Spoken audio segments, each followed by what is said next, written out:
Assalamu alaikum masu kallo da saurare. Kamar yacce kuke gani, wannan mawaƙin naku ne na Kano mai suna Bilal Villa da kuma sarkin waƙan ku na ƙasar Hausa. Su ne suke yi yunƙuri wajen kawo muku waƙa ta haɗin gwiwa domin ci gaba da haskakawa da kuma ɗaukaka al'adun Hausa.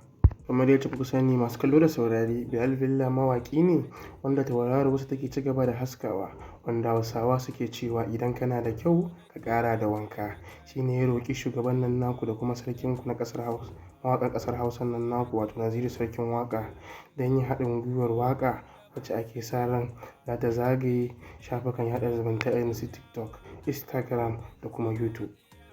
Kamar yacce kuke ci gaba da gani masu kallo da saurare, wannan bidiyo ne na Bilal Villa da kuma Sarkin Waƙa da suke haɗuwa a studio domin tsara yacce ayyukan wannan waƙa zai gudana domin ba wa social media da kuma duniya mamaki.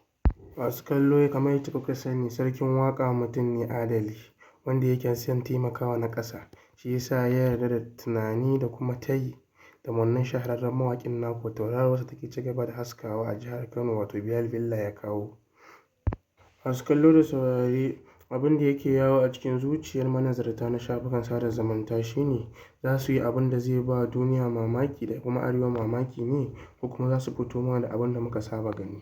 Masu sauraro ni dai ban sani ba, amma masu sauraro ina so ku sa mana ra'ayoyinku akan wannan abun a comment section. In kuma wannan shine shigowar tashar mu ta farko, ka danna ƙararrawar nan da ke ƙasa domin samun ci gaban labarukan mu da zarar mun ɗora. Masu kallo, wannan bidiyon naku ne. Na bar ku lafiya.